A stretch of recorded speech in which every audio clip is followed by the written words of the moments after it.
Good morning students. Today I am going to discuss RH factor.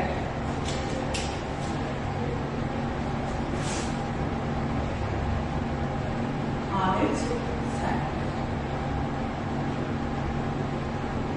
पिछले video में हमने इसकी चर्चा भी की थी।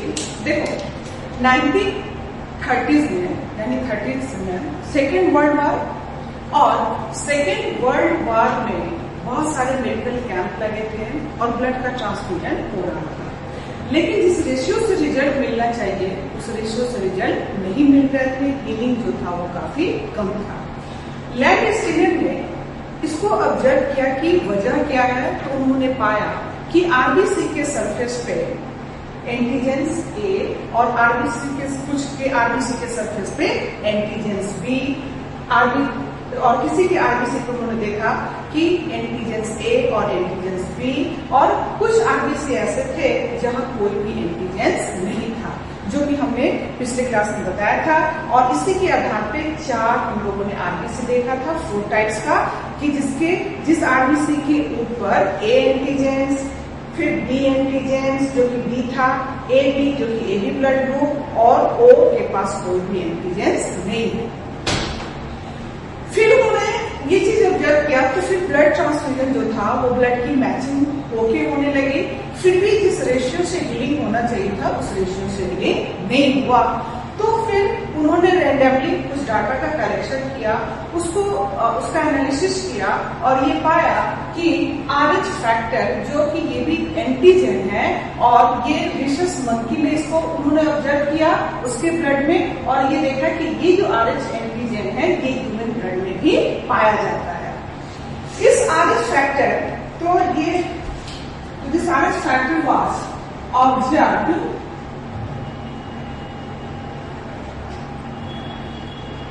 by Landsteiner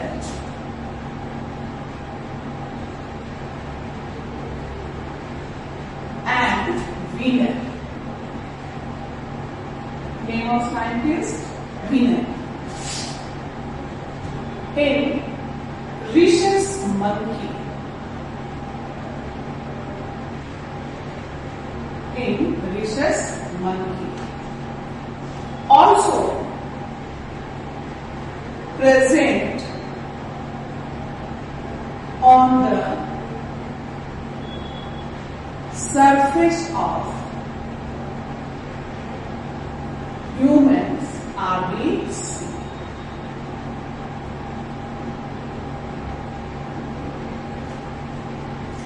इस RH फैक्टर के लिए जो जीनोटाइप, आप कुछ भी मान सकते हैं, कोई भी लेकर, जैसे सपोज कि जो जीनोटाइप है वो जीनोटाइप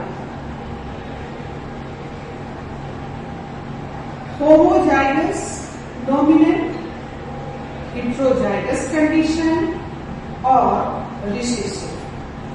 तो ये तो जो होंगे इनके आरबीसी के सरफेस पे ये खास एंटीजेंस पाए जाएंगे, लेकिन इनके आरबीसी पे ये रिसेसिव की वजह से ये इस तरह का एंटीजेंस इस पे नहीं पाया जाएगा। तो ऐसे इंडिविजुअल्स होंगे जिसके आरबीसी पे कोई भी एंटीजेंस नहीं होगा, क्योंकि उसका जीनोटाइप कैसा है, रिसेसिव है, और रिसेसिव जीन्स का expression no translation and no transcription.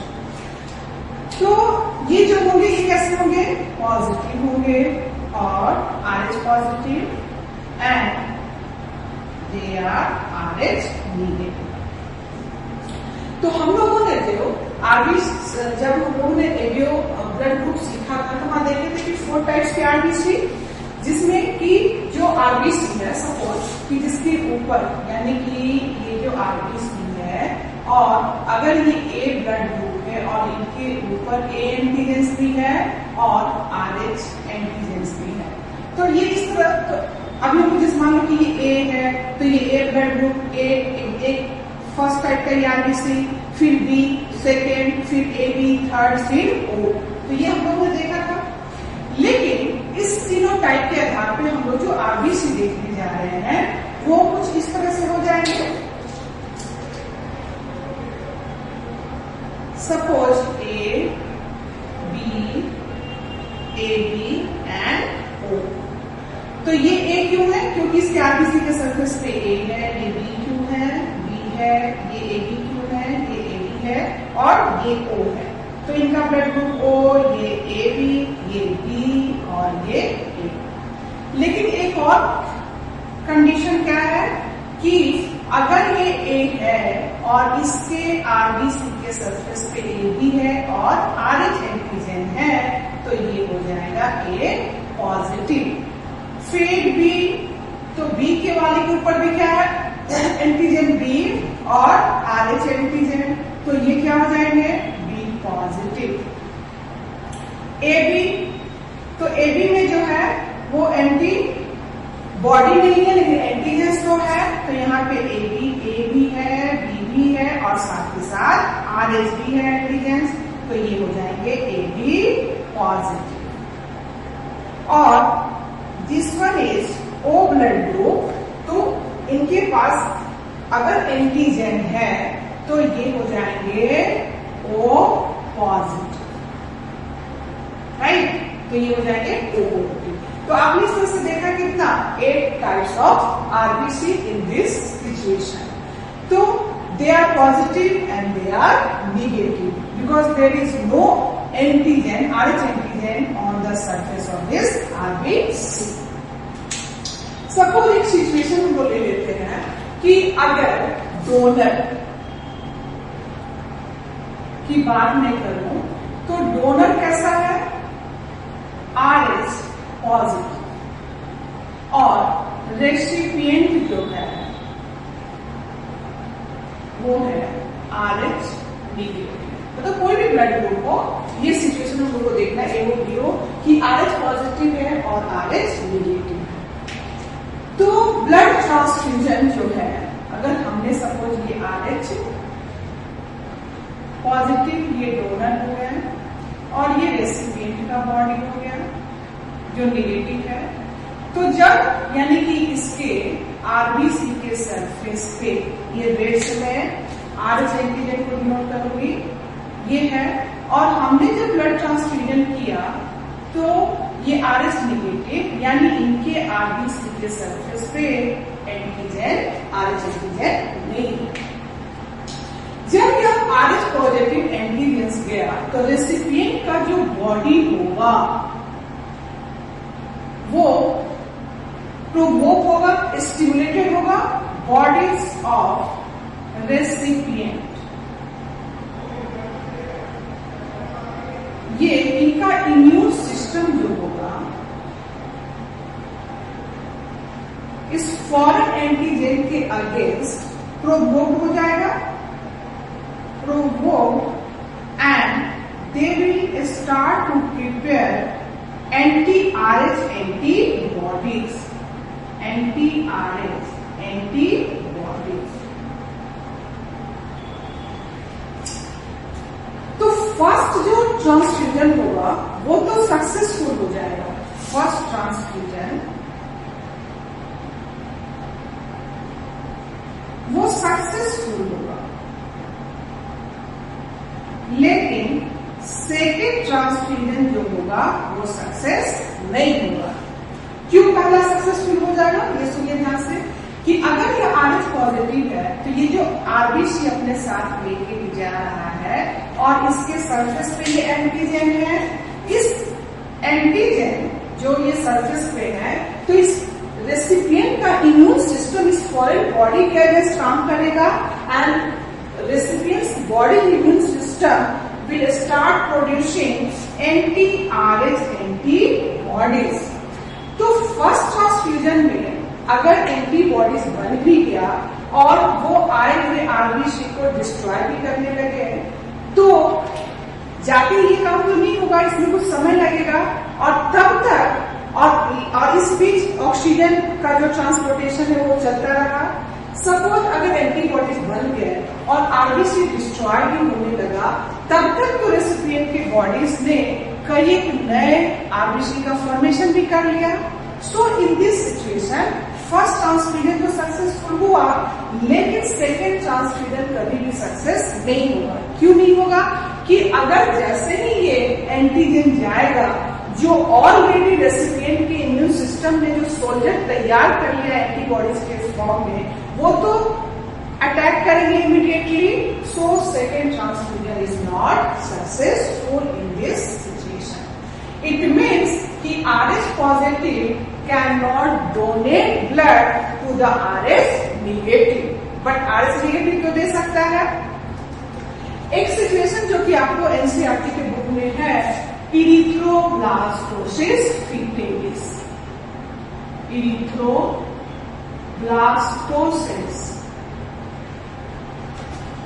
Fetalis.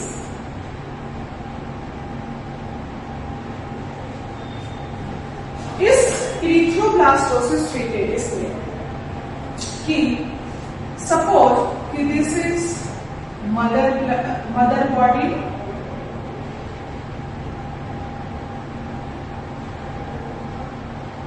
और मदर जो है वो है RH निगेटिव, यानी इनके पास जो RBC है, तो ये मदर और मदर है RH निगेटिव. फिर जो फीटस है, and this is the placenta. ये मैटरनल पार्ट है प्लासेंटा का, एंड दिस इज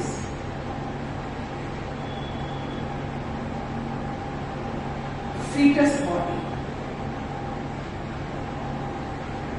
ये फीटल पार्ट ऑफ प्लासेंटा है. ये फीटस जो है RH पॉजिटिव, जो है RH पॉजिटिव. तो ये प्लासेंटा इनके RBC पर पॉजिटिव का मतलब था RBC के सरफेस पे क्या है, RH एंटीजन. तो इनके प्लासेंटा में जो है ब्लड बैरियर होते हैं, इनके ब्लड जो है आपस में दे नेवर मीट.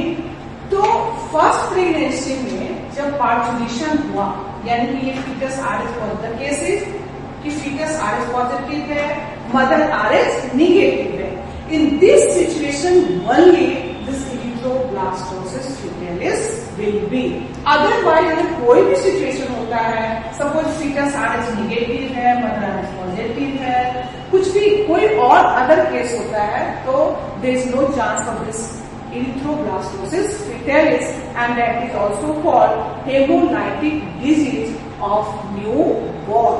तो H hemolytic disease of newborn baby, hemolytic यानी RBC का इसमें डिस्ट्रक्शन होता है. Haemolytic disease of newborn baby, newborn baby. तो first pregnancy, and this is the case of first pregnancy के समय ऐसा सिचुएशन है. Mother is RH negative and foetus is RH positive.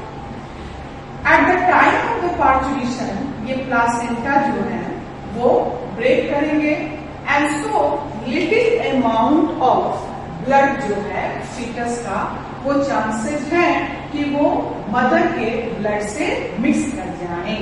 तो यानी कि सिचुएशन ये हुआ कि ये प्लासेंटा जो है ब्रेक किया, और ये जो फीटस जो है ये पार्चुलेशन हुआ. पार्चुलेशन यानी बर्थ हुआ. तो फर्स्ट जो प्रेगनेंसी है वो तो सक्सेसफुल होगा, और फीटस क्या हुआ, वो बाहर की ओर आ गया. फीटस बाहर है, कोई प्रॉब्लम नहीं है. लेकिन जैसे ही प्लासेंटा टूटे at the time of the parturition, कुछ ब्लड जो है वो मदर के ब्लड से क्या हो गया, मिक्स हो गया, और मदर का जो ब्लड है, mother's blood now with this anti-RH antibodies, mother के इम्यून सिस्टम ने इस एंटीबॉडीज को तैयार कर लिया. अब सेकेंड प्रेगनेंसी जो है during this second pregnancy. क्या होगा कि सेकेंड प्रेगनेंसी में अगर ये मदर का body and this is placenta, this is fitter, this is placenta,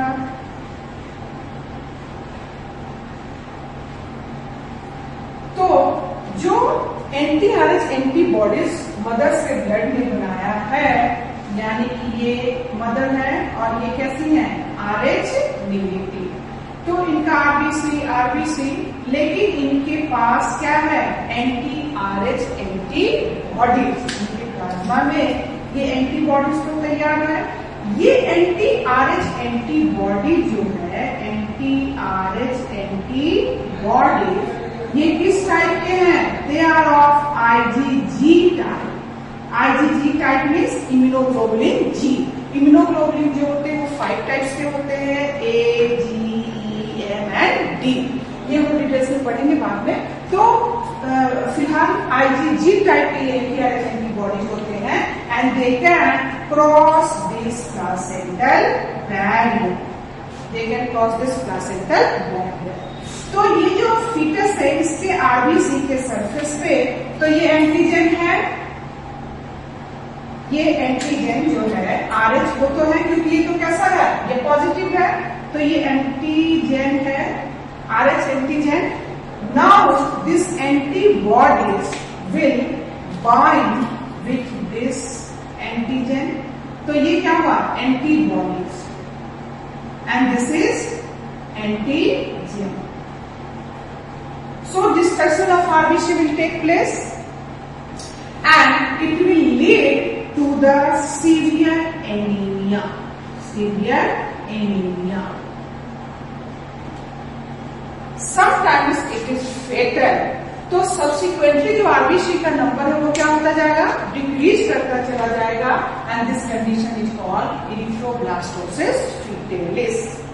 अगर फर्स्ट प्रेगनेंसी के समय अगर ये डॉक्टर और पेरेंट्स अगर कॉन्शियस हैं, अगर उसी समय एंटी-आरएच दे देते हैं, जो एंटी-आरएच अगर वो पेशेंट्स को दे दिया जाता है, तो मदर के ब्लड में ये प्रोबेबिलिटी कम हो जाएगी कि उस एंटीजन के अगेंस्ट उनका बॉडी जो है वो एंटीबॉडीज बनाए। लेकिन अगर ऐसा कुछ नहीं होता है तो ये कंडीशन जो है कि सेकेंड प्रेगनेंसी में जो एंटीबॉडीज बने हैं वो किस टाइप के हैं, IgG टाइप के, और IgG टाइप जो एंटीबॉडीज है it can easily cross the placenta, it is of IgG type. तो अब अगर पूछा जाए कि एंटी-आरएच एंटीबॉडीज कैसे हैं, तो आप बता सकते हैं कि ये IgG टाइप है, it can cross the placenta, it will bind with this antigen and it will make antigen antibody complex, जिससे आरबीसी का क्या होगा, डिस्ट्रक्शन होगा, और आरबीसी का जब डिस्ट्रक्शन होगा तो फीटस पे severe anaemia and sometimes it will lead to be fatal. तो ये याद रखना है। हमने क्विक रिकैप हम लोग कर ले कि इरिथ्रोब्लास्टोसिस फीटालिस में सिचुएशन क्या है, ये कब होगा, जब मदर जो है वो RH नेगेटिव और फीटस जो है वो कैसा होगा, RH पॉजिटिव, तभी इरिथ्रोब्लास्टोसिस फीटालिस के चांसेस होंगे। अदरवाइज इसको छोड़कर कोई भी चांस हो, दोनों पॉजिटिव नेगेटिव कुछ भी हो, there is no question of this erythroblastosis fetalis. ये याद रखना है, RH पॉजिटिव और RH नेगेटिव। तो फर्स्ट कंक्लूजन जो है वो सक्सेसफुल हुआ, क्योंकि जब तक एंटीबॉडीज बनते तब तक तो डिलीवरी हो गई, लेकिन सेकेंड प्रेगनेंसी में मदर्स के इम्यून सिस्टम ने उस एंटी-आरएच के अगेंस्ट एंटीबॉडीज बना लिया है, और this anti-RH antibodies IgG type, it can cross the placenta, it will bind with this antigen and this antigen antibody reaction is called agglutination, और एग्लूटिनेशन होगा, ये कॉम्प्लेक्स फॉर्म होने की वजह से आरबीसी का डिस्ट्रक्शन होगा, and so it will lead to the severe anaemia and this is called erythroblastosis fetalis और haemolytic disease of newborn baby. तो this is one situation of this RH factor. In my next video, I will discuss ABO, blood transfusion or incompatibility. Thank you so much.